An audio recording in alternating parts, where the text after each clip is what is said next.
Здравейте, уважаеми дами и господа! Днешния вече 19 май. Ще ви запозная с поредния епизод под номер 198. Наближаваме кръгата цифра 200 на местното обществено-политическо предаване Думи от упор. Разбира се, в самото начало. Съжалявам, аз нямам предвид да подразня никого така, но в края на краища аз имам моите пристрастия. Все пак футбол е един от любимите ми спортове. В чест на юбилейната 20 титла на любимия отбор Ливърпул, както и да пожелаем успех на любимия червен клуб ЦСКА на финала на 22 май.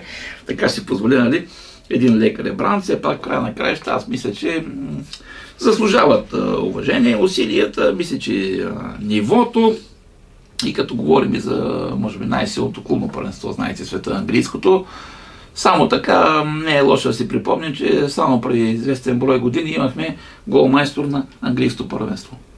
Докато тук съвсем наскоро, виждате ли, с успеха на Лиц, се радваме, че след 10 на години отново, нали, българин ще ни представлява в Висшата лига на Англия. Какво да говорим, постижения, които трудно ми е да повярвам кога могат да бъдат изравнени. Българин, голмайстор на английската Висша лига. Невероятен успех, говоря с Димитър Бербатов. Огромен респект. Аз мисля, че трябва да си ценим световните таланти. Световните в случая футболни таланти. И така да влезем в деловия ритъм. Сега от предварителен анонс няколко теми, разбира се, няма да губя излишно време.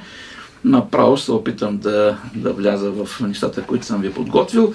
Сега, както и предния път споменах, част от папките, които един-два пъти ми остават сега накрая, нали, не ми стига времето, сега съм ги дръпнал в началото. Сега не говоря за кой знае какви неща, но аз държа така да отбележа, все пак имат значение за някакво така местен, обществено, политически, нали, план.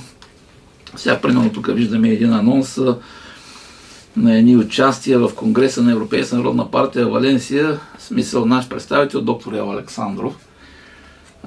Конгреса, който премина преди тук десетина, малко повече дни.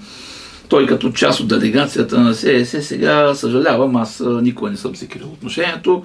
Ако това, нали, в момента, нали, ето в лицето на Румен Христов като председател, Лия Лазаров, евродепутат, тук зампредседатели, Лена Горанова, нищо не ми говори, сега Емил Кабаеванов, той е така вечен кмет на Карлово, все още, ако не греша. Янко Станев, съжалявам, много спорна фигура. Сега познаваме се от моя период в СДС, съжалявам, аз на времето съм гласувал той да бъде отстранен от СДС, след това премина през ДПС, след това отново го виждаме тук акостира в СДС. Сега, какво да говоря, СДС абсолютно е една абревиатура, която експлоатира Бойко Борисов и ГЕРБ.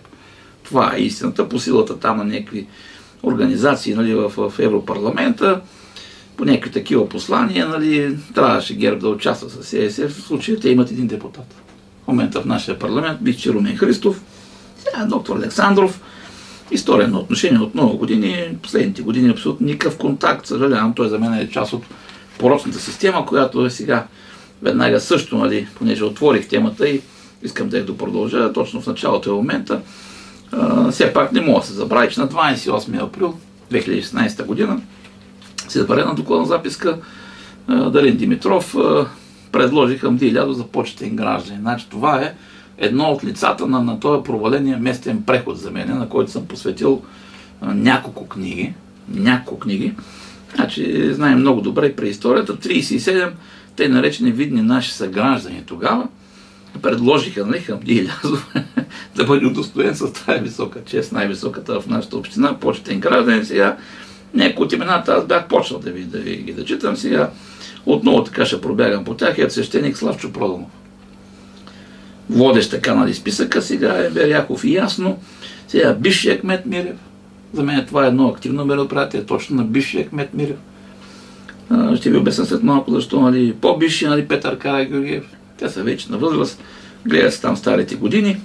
Тогава тук е една поредица от общински съветници, нали, Тончер Кържалиев, Галин Дачев, покойния Румен Такоров, виждаме Таню Танев, всички бизнесмени, инженер Тошко Райчев, Валентин Вълчев, нали, доскоро беше областен председател на футболния ни съюз, Тодор Янакиев. Сега, какво да говоря всичките имена, за някои от тях аз мисля, че не знам, мога да го чета като грешка, но и за мен като срам, който винаги остава, нали, за цял живот, ти да се включиш в това. Тук Диана Маринова, нали. Нямам думи. Още една поредица от съветници и затова иска да направим и връзката, защото част от тези съветници, които тогава, на 28 април, гласуваха това предложение и в момента са общински съветници в настоящия общински съвет. Сега, примерно, ето разпечатка, аз съм ги публикувал и в нова, и във втора нова бяла книга, нали. Тя пръвна госпожа Десислава Петрова от БСП. Ивайло Парванов, той в момента представлява левицата, също подкрепи, нали, самия Мирев, това е ясно. Панова Димитров, вече като ГЕРБ, разбира се, нали, въпреки нашата история на времето в СДС.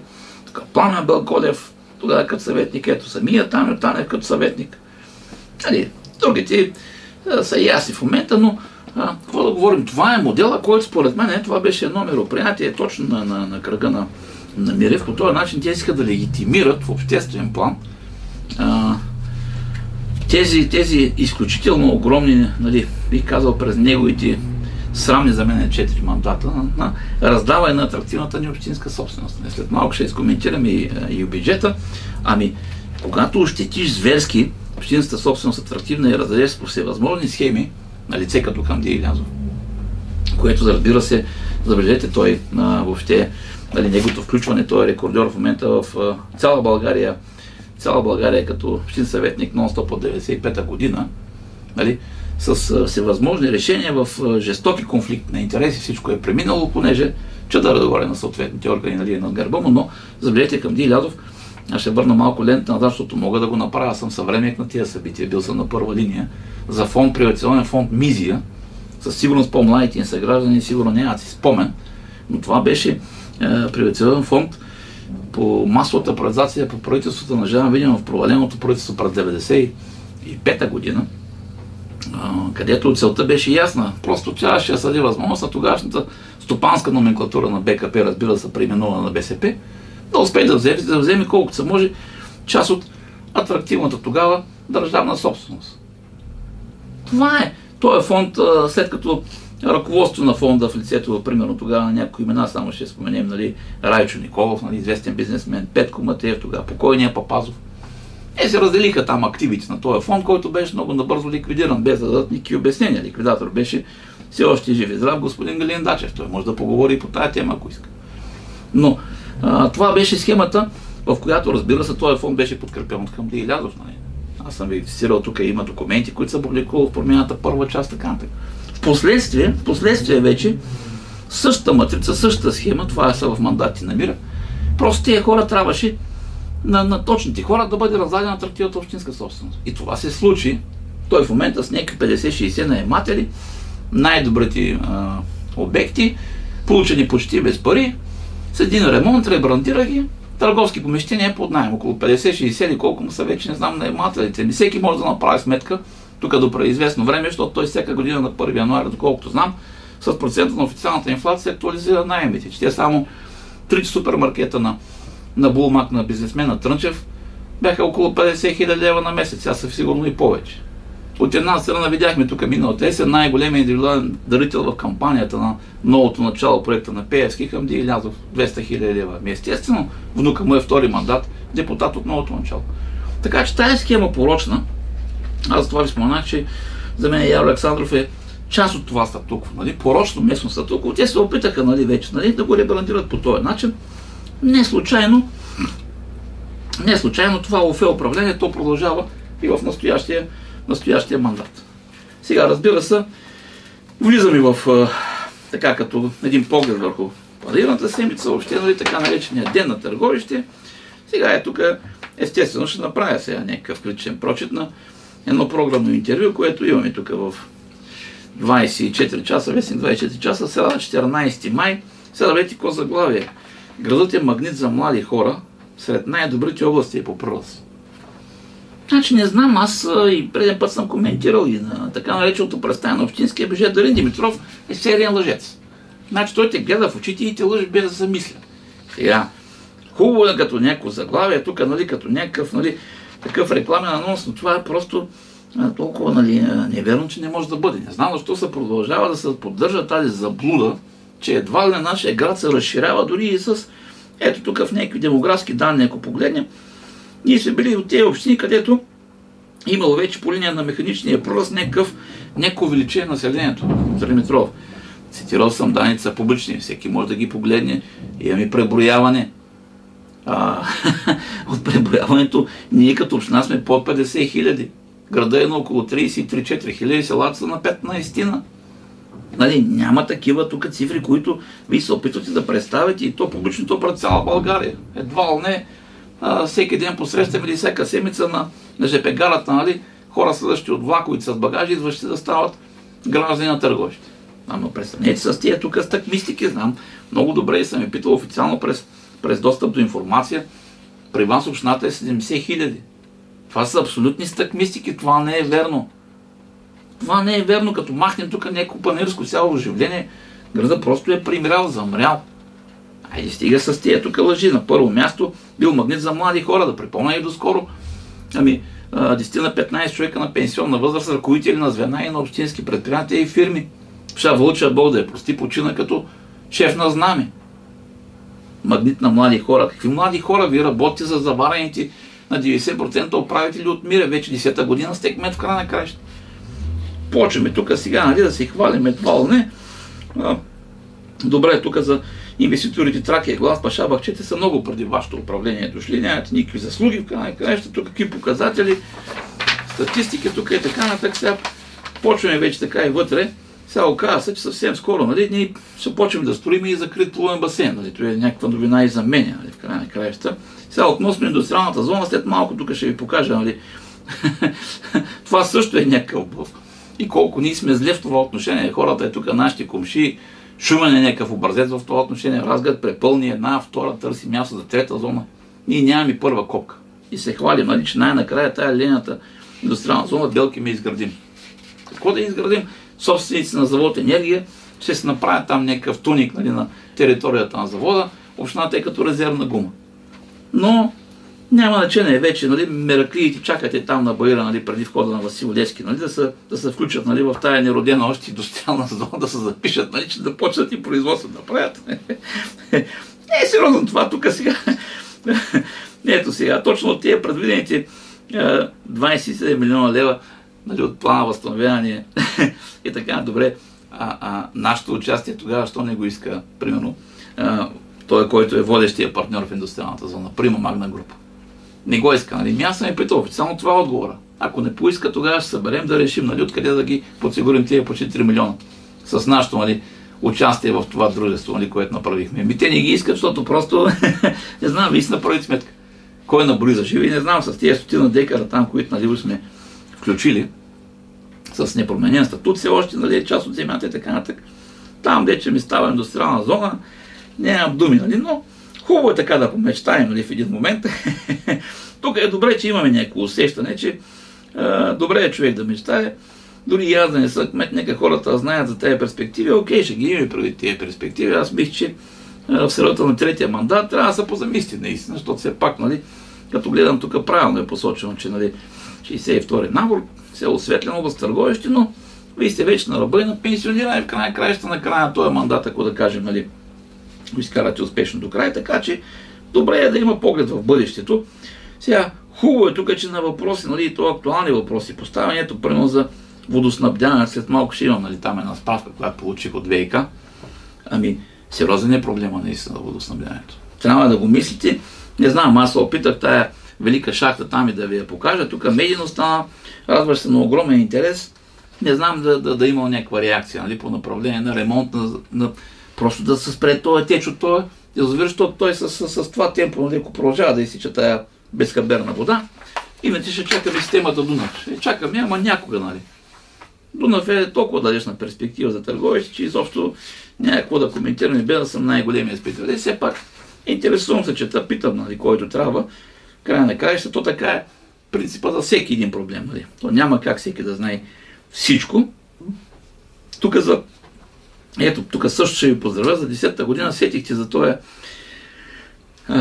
нашия сондаж, който е на територията на военния завод Терен в момента, нали? Но там 10-та година нищо не направихте, дори спряхте, нали, възможността граждани да си пълнят, нали, имаше изнесени там корита, посока Герен на ограната на завода.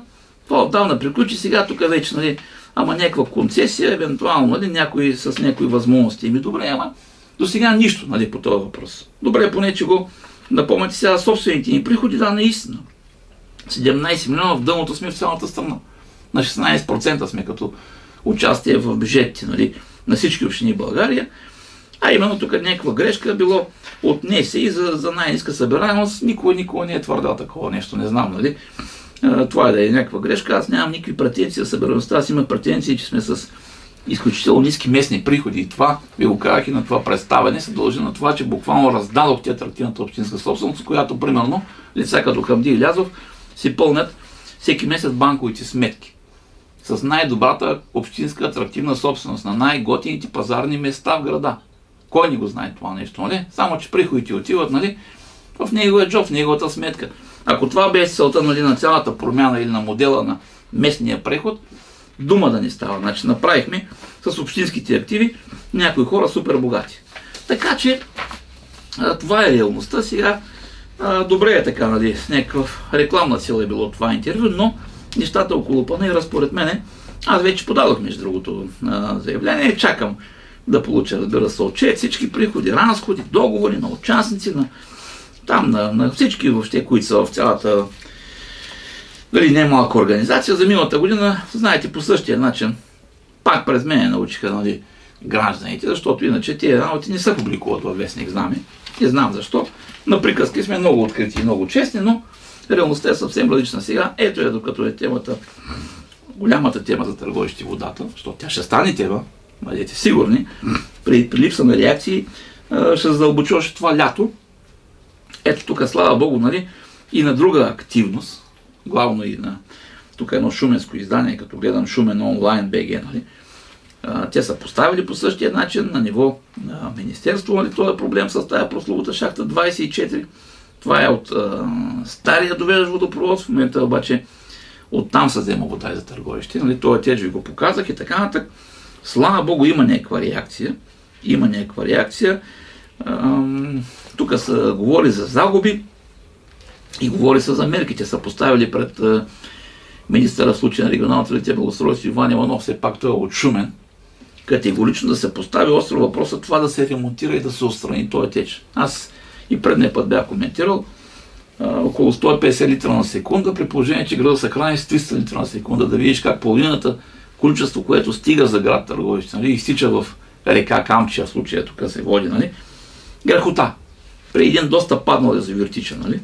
Така че добре е, че с общи усилия, нали, тая тема стана обществена и аз мисля, че трябва категорично непременно спешна реакция. Около 2 месеца до момента това се е неглижирало, от тук нататък мисля, всеки ден е от полза. Тук даже има призив директно целите екипи на ВиК Търговище, ВиК Шумен да се командироват, ако трябва, на палатки, докато приключат с тези течове. Безсмислено пилеем вода, която така и така не е ограничен ресурс. Знаем го много добре. И ще бъде върха, ако аз ви казах, станете Търговишки Енчулев. На времето имаш така един издател, но той остави София на режим. Нали? Внимайте да не се превърнете вие в кмета, който е въвел режим в Търговище. Колкото и да звучи невероятно. На много хора звучи невероятно, но реалността всеки може да се дигне да отиде да я види. Реалността е много сериозна. Така че още веднъж алармирам, имайте го прави сега. Очаквано им пита кои села в нашата община вече са на ограничено водоподаване на някаква форма на режим. Прехвърлих и топката на ВиК. Сега Евала ВиК по-бързо реагира в случая. Виждаме тук буквално за около няколко дена. Ето я справката, ето го списъка. Населените места в нашата община, които са на ограничено режим на водоподаване вече от началото на 25-та година, в случая до преди една седмица. Значи ето така да мога да ги зачита. Алваново. Те са от средата на миналата година. Тук е някаква промяна в водоподаване на 17 март ми дават, нали, от ВиК. Божурка е от 26 ноември 23 година. Братово 26 август 24 година. Голямо Ново 5 август 23 година. Тук с някаква промяна от началото на януари, но не е отпаднал режимното водоподаване, нали, като гледам и правилно чета. Давидово 18 ноември 24, на 6 януари има някаква промяна. Тук в 24 март има някакво отпадане на режима, дано да е трайно. Пайдушко от 26 ноември 23-та, Пробуда 24 юни 24-та, Съединение 26-23-та, Цветница 26 август 24-та, Черков на 3 юли 24-та, тук е някаква промяна от 13 януари, да е трайна, на тях им пожелавам, но тук са 10 села, ние имаме 50 села и както видите дата е 12 май. Ще ми е интересно, нали, през юли месец, защото пак ще поискам тази справка, въпреки че ми дават коректна информация, че всяка седмица тук на съответния, нали, сайт може да се види, защото е достъпна и то е редно да е достъпна тази информация. Но за мен е смешно как от общината ми прехвърли топката на ВиК. Въпреки че сме акционери в ВиК, нали, може общината, държавата да има 51%, общината има около 35%. И има представител за кмета Панотов. Не знам, с това прехвърляне на топката такава незаинтересованост, нали? Толкова е тъжно просто, нали, че не ми се и коментира, честно казвам. Сега, друга една актуална тема. Знаете, тук бе да се губи никакво време. Той е по мрежи и по групи вече, нали, е голяма новина. Стартира разрушаването на кварталния магазин, квартал Запад 3 срещу блок 61, Лозана, нали, се казваше на времето.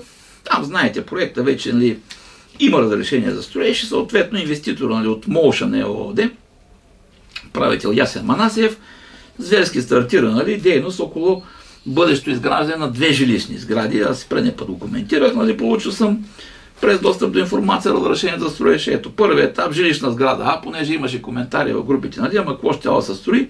2 жилищни сгради съответно, на 2 етапа. Те са като близнаци, като гледам.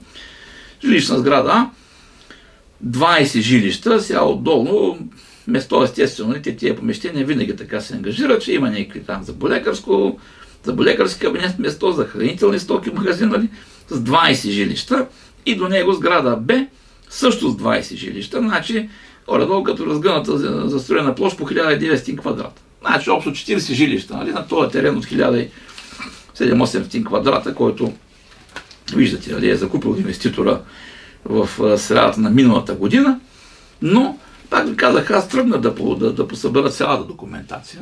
Сега имам тук вече някаква стъпка, чакам, разбира се, да видя и заповедта за промяна на подробния устройствен план. Отново комбинацията е ясна и предния път я коментирахме. Кмета Димитров, главният архитект Цонев. Те промени на устройствените планове, нали, може да е по настояване в случая на инвеститора, но двама човека да го решават, нали, изключение на Общинския съвет. Абсолютно не е причем. Тук с едно формално гласуване, аз и предния път съм се възмущавал, ето сега той е Общински експертен съвет по устройство на територията. Виждам го тук, ето аз ги следя, тия протоколи са в мен, 14 октомври 24 година, дами и господа. Включва се по точка 13, проект за изменение на подробен устройствен план, съответно ето Голупи 8, квартал 7, Запад 3, иди разбери, нали, без никакви, нали, подробности повече. Включва се като точка 13 и съответно ето го решение 13, приема проект за изменение на ПУП. Няма изказване, няма нищо, една препоръка да се изпрати на съгласуване с ВиК. Това се е свършило. Ето го разрешение за строеж от 17 април. Ето я дейността вече. Тракторите там, машините тракат и стартира строителната дейност, разчиства се терена, но пак ви казах, аз снабдени с необходимите документи, ще си проверя колко коректно до момента се е свършило всичко, защото сега споменах, нали, че в 61-и блок определено хората нямаха никаква представа, бяха неприятно издадени. Не случайно се дигна една петиция в интернет пространство, нали. Коментира се дори, че и терена не е много окей там. Все пак знаем каква зона е, нали, бившо блато и така нататък. Имало и някакви, нали, такива притеснения в тия хора, никой не ги чува обаче. Никой не ги чува, всичко се крие, но те не са информирани за бъдещото намерение, бяха останали неприятно изнадени. Това го потвърдих, на мен са ми го потвърдили. Сега, точно на 14-ти, нали, така наречения ден на търговищи, който за мен абсолютно не е убедително, не мога да се наложи, хората не го различават. Значи да включиш, нали, като ден на търговищи, и то това е като наследството на Мирев, разбира се, от 2015 година. Той след 4 мандата най-накрая така ни го завеща, нали. Почти пак бих казал по непрозрачен начин, но паралелно, нали. Избягаха от 29 януари, нали, по разбираеми причини в един момент, аз и предния път ви коментирах. Ами смяната на името от Ескиджо Мая в търговище за мен също е един, който заслужава внимание. И вече по-късно в наши дни, 59-та година, определението на търговище за окръжен център тогава също изиграва огромна роля в бъдещето развитие на града и на общината. Но тези работи не се коментират. Дава е 14 май, сега постна продукция, дами и господа. Всеки може да види записа, нали? точно някакво тържествено заседание, то нямаше ниво. Съветника на кмета на търговище от Румъния, нали? И там представител на някаква местна общност българска в румънското търговище, нали? Областния заместник областния, аз друго не видях. И понеже пропуснаха този път, нали, да номинират някой за почетен гражданин, добре, че някакви деца там, ученици от първа гимназия, доколкото разбрах, взимаха, че ги наградиха, защото председателят Тахиров видял в мрежите, нали, че намерили там някаква сума, нали, пари в някакъв портфел и го върнали. Да, достойна постъпка на млади хора, но 14 просто буксува като представя, но пък ние имахме така съдебно заседание по първото дело, нали, Банкет Гейт съм го кръстил, нали. Знаете, за оная Кьорсофра във Варна на 31 януари, сега в един момент поисках най-нормално информация, след като станаха много популярни снимките в местните групи, нали. В края на краищата, какво представлява, кой плати масрафа, каква е организацията и така нататък. Отказаха ми, нали, такава информация. Сега интересно беше заседанието. Юрисконсулта там изпратен, нали, от кмета Димитров. Едва ли не, то било частно парти, нали, какво се интересуваш, така нататък. Добре, как няма се интересувам край на краща. Аз откъде да знам? Ми отговорете ми, бе, хора. Така като ми отказвате, нали, естествено, че дали се абонирате за дела. Знаете другото дело, то също са форми, нали, по много бърз начин и тук мога да ви поканя от сега. 28 май, пак от 13:45 сега. Тук да поясня, за мен така е новина. Има нова съдия в административен съд Търговище, госпожа Виолета Кожухарова. Пожелавам ми успех и второто са падна при нея, нали? Но, края на краища, дано аз сега по симпатии, нали, по външни, нали, белези красоти не преценявам, аз гледам решенията. Така че ще се въздържа сега. 50 на 50 ми е оценката, но като получим решенията и по първото и по второто дело, тогава ще дам някакво мнение, разбира се. Сега, тук набързо давам ето за този парк, за който ви говорих, самия факт, че до момента не се иска, нали, от страна на Магна Груп. Ето го официално отговора тук, преди път го пропуснах. Не е потърсено искане, нали, за нашата част от това изграждане на тази индустриална зона. И интересно ще бъде като го поискат, нали. Докато в случая, виждаме тук публична информация, стартира изграждането на най-големия индустриален парк извън столицата. Да, ама справка Сливен. Справка Сливен с места, с терени, тук какво да говорим, нали? Пък за шуменския пример, значи за мен е някакъв страхотен пример, съжалявам обаче е в Шумен, около 40 км от тук само. Ето, уникалният опит на общината. Шумен е образец как се прави успешен индустриален парк. Заведете само параметрите, дами и господа. Община Шумен притежава 40% дял участие в парка, който е с площ 2308 декара. На фона на нашите около 200-300, там с не знам какви мъки, нали? Тук е 2308 декара. Към настоящия момент в парка има закупени парцели от над 25 инвеститора. Има изградени 14 действащи предприятия. Да не говорим, че от всички 30 турски компании в България, сертифицирани с клас А, от тях 19 са в Шумен. Техният инвестиционен принос в размер на 1,3 милиарда лева в района и разкрити 1500 работни места. Така се работи, доктор Димитров. Реално така се работи. Евала респект за Шумен, да не говоря, че имаш тук наскоро и по темата и за деня на Русе, а там някакви челни примери, аз преди път споменах някои от тях, те първо, нали, така си ги архивирам. Разбира се, част от нещата, надяваме се, че и за бъдеще ще може да се преводи в Търговище, да. Така че, няма лошо да се похвалим, но щом примерно на бюджетната сесия, нали, с приет бюджет от 111,3 милиона, основната тема беше как, нали, да намерите начин просто да ги намалим тук тези пари за футбол, нали, защото ви е много омразен, нали, в случай явно от години. Лицето, нали, лицето на господин Милянчев като, нали, председател на това сдружение Светкавец Търговище, въпреки че е единственият наш представител, нали, на футболната карта в ВЕ аматьорска група. С едно много спорно решение. Бюджетна сесия, дами и господа, те занимават как да намалят парите за футбол. Нямам думи. Сега, разбира се, аз припомних тук през седмицата, че една статия тук на господин Велчев, Светкавиците на Търговище от 2016 година си Велчев. 9 години не мога да промените нищо. Гледайте само как да затварят екранчето. Не ви прави чест, но пък аз си мисля, че господин Ячев е на ход. Това нефелно решение, което се приема на 29 април. Аз мисля, че той ще го провери където трябва. Благодаря за вниманието.